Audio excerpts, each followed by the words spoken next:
On August 29, Hurricane Katrina slammed into the Gulf Coast. The world watched as the levees surrounding New Orleans failed, flooding the city, leaving tens of thousands stranded and more than 1,000 dead.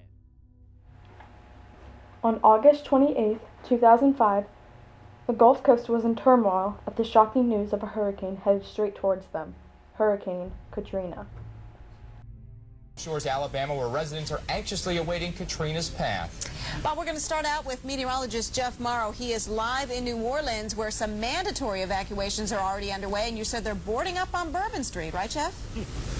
Yeah, they are starting to board up on Bourbon Street. I got to tell you guys, it is a hot and muggy night down here on the bayou tonight. Really no indication. If you didn't know that there was a major hurricane lurking out there in the Gulf, I don't think you'd get many signs just being here. It is a typical hot, sticky night, very little wind.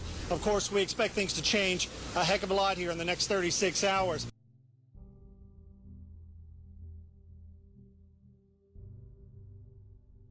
The storm had first formed over the Bahamas on August 23rd and was predicted to hit Florida as a Category 1 hurricane and dissipate. That quickly changed as the hurricane grew in its time in the Gulf Coast to an extremely powerful hurricane headed straight towards New Orleans and its surrounding areas. This hurricane season had been particularly rough this year, with Hurricane Katrina being the 11th tropical storm, 5th hurricane, 3rd major hurricane, and 2nd Category 5 hurricane of the 2005 Atlantic season, which lasted from June of 2005 until January of 2006.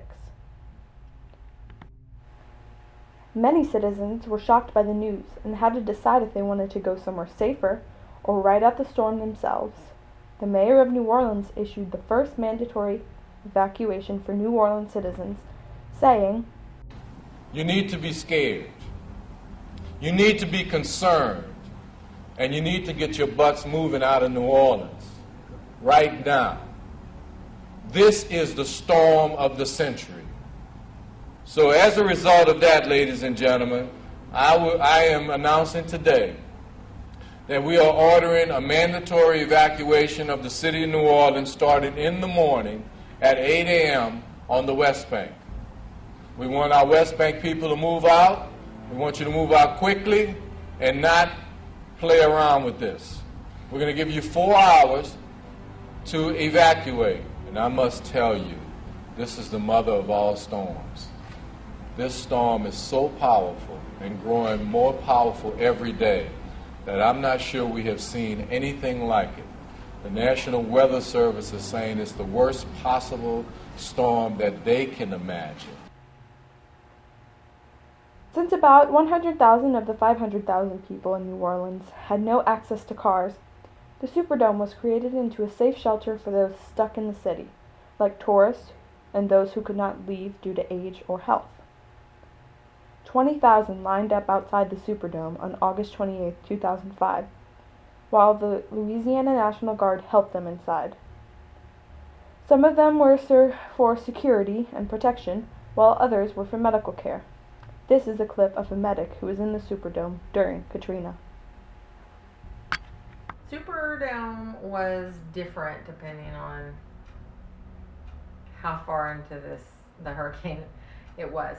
When we first moved into the Superdome, there were, we basically moved our medical unit into a large ballroom. So it was a beautiful ballroom that was just massive. And we set up a bunch of cots, and at the end of these ballrooms, there were just these massive large screen TVs that were turned onto CNN. And so it was 24/7 CNN.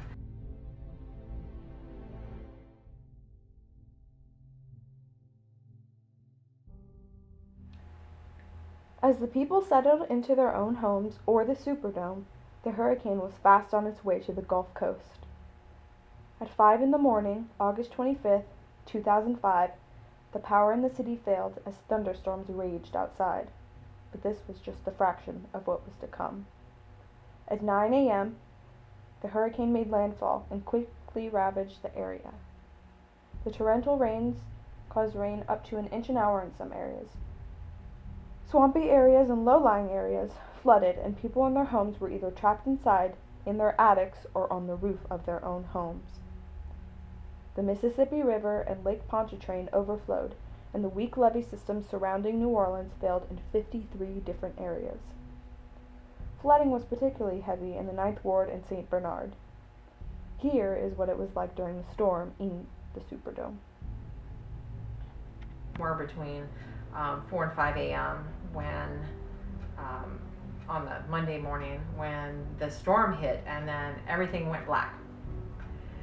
At that point in time, the only thing you can see was a very distant exit sign on either end of the ballroom, and there were probably a few thousand people in that ballroom by about that point in time. And so it was just kind of creepy, and the only lights we had were on our little flip phones that everyone had at the time. And so those were pretty much our flashlights. And about the same time that the lights went out was when you could start hearing the wind hitting the Superdome. It was just, you could feel the pressure changes as the wind was blowing, and it would gust. You just hear woof, every once in a while. Woof. And that was from the ballroom. Now the ballrooms are actually situated around the edges of the Superdome, with the Superdome football field and everything being in the center. And so we were kind of on the outside walls, and that's why we could probably hear it and feel it so much.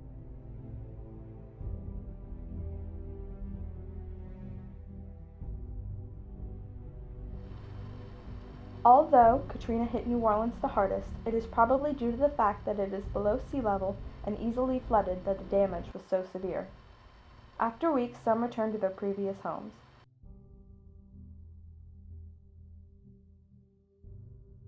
We were in this big truck, and there were lines that were hanging down, and so we just couldn't drive any further safely.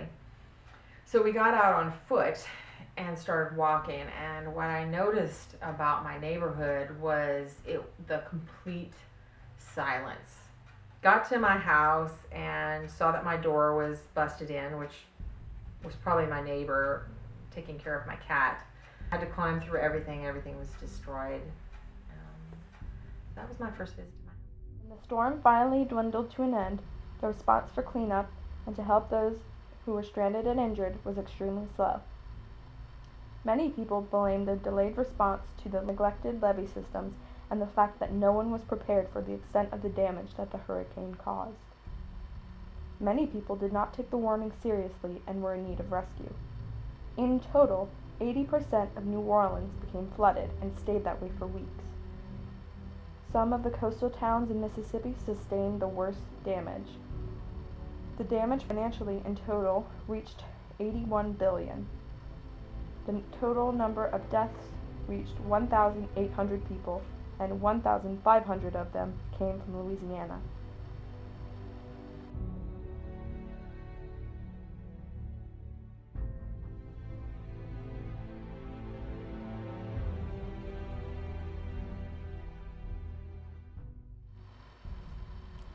Some of the most serious effects Hurricane Katrina left were the health concerns. After all of the flooding had poured into New Orleans over the levees, the West Nile virus appeared, as well as mold and endotoxin levels on the rise. Also, with the excess water came all new types of bacteria from open water, which left the people of New Orleans to fend for themselves. Worse yet, all of the medical centers were either destroyed or in extreme disarray from the storm. People were afraid that they would become sick from the contaminated food and water. The concerns all mounted from the water. Due to the fact that New Orleans was also a very hot place, the water was stagnant and attracted mosquitoes. However, the hurricane also did damage to other states. It caused horrible flooding in southern Florida and power outages in Miami. Flood watches were set from the Gulf Coast to Ohio. Some parts of the Mississippi were completely submerged in water. Parts of the hurricane also caused rain bands to spur tornadoes and even more damage in Georgia. The majority of the death toll was in Louisiana and Mississippi. but there were also deaths scattered about Florida. People all over the United States were affected when damage to the oil rigs were found and gas prices skyrocketed.